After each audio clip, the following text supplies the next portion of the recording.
அஸ்ஸலாமு அலைக்கும் வரஹ்மத்துல்லாஹி வபரகாத்துஹு. தினமும் ஒரு ஹதீஸ்.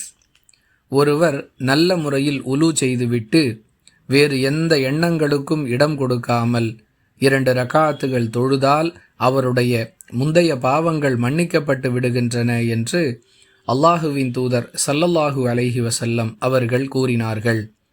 அறிவிப்பவர் உஸ்மான் ரதியல்லாஹு அன்ஹு. நூல் புகாரி, ஹதீஸ் எண் 1934.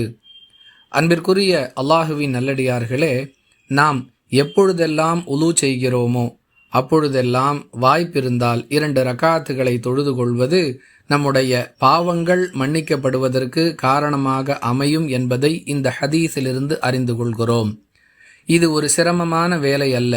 அதிகபட்சமாக 3 அல்லது 4 நிமிடங்கள் செலவழித்தால் 2 ரகாத்துகளை தொழுதுவிடலாம். அதற்காக அல்லாஹ்விடமிருந்து நமக்கு கிடைக்கக்கூடிய மிகப்பெரிய பரிசு பாவ மன்னிப்பு. எனவே இதை சிரமம் பார்க்காமல் அனைவரும் செயல்படுத்த முயற்சி செய்து அல்லாஹ்விடம் மன்னிப்பை பெறுவோம். வாஹிர் தஅவானா அனில் ஹம்துலில்லாஹி ரப்பில் ஆலமீன். அஸ்ஸலாமு அலைக்கும் வரஹ்மத்துல்லாஹி வபரகாத்துஹு.